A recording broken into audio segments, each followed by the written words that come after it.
this painting came from a lucid dream I had, and it was a really scary dream.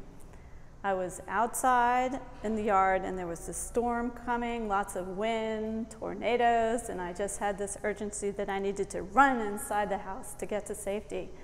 So then I tried to depict that. I'm leaning against the door frame of the house that I live in now. And then this is kind of the empty inside space, and then me from the back side looking out, kind of different things from different perspectives happening at the same time. But then in the symbolism, a house is kind of a symbol. Our bodies are the temple of our souls.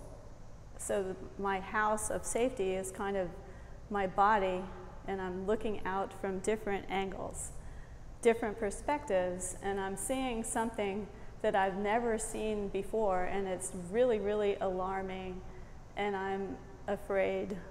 And in my dream, it was so alarming that I woke up, and I haven't had a lucid dream like that since.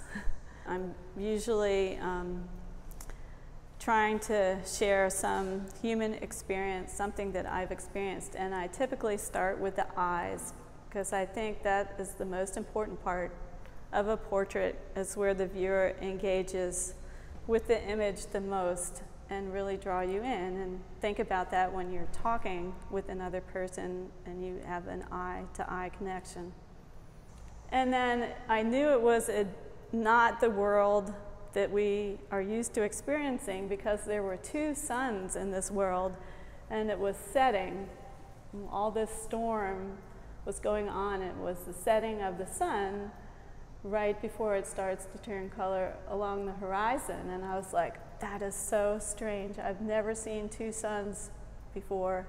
What is going on? Hi, I'm Margaret Embry, and I'm interested in a lot of things. I'm very curious about the world. I really like music. I like to sing. Occasionally I play music, but it's all just for fun. Well, I get interesting dreams sometimes of very clear images, and they're so sharp and clear that I pay attention to them.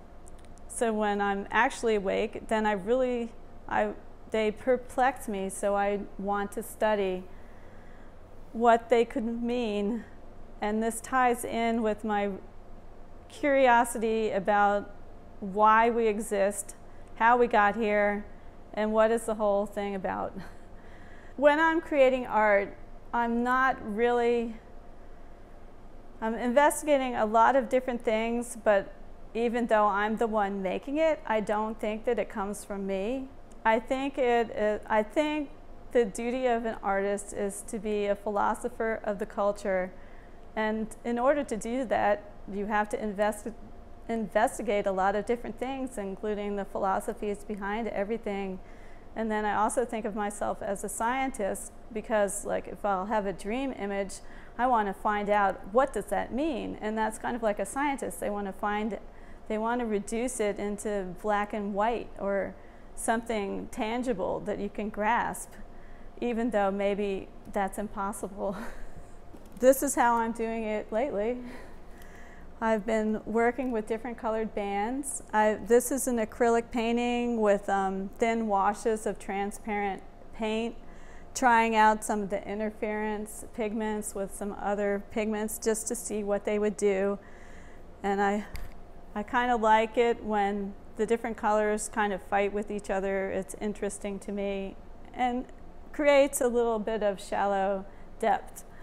So for me, the different colored bands represent different frequencies, which is a vibration or a sound, and can be depicted in different ways. And in these, I'm just doing them as colored bands.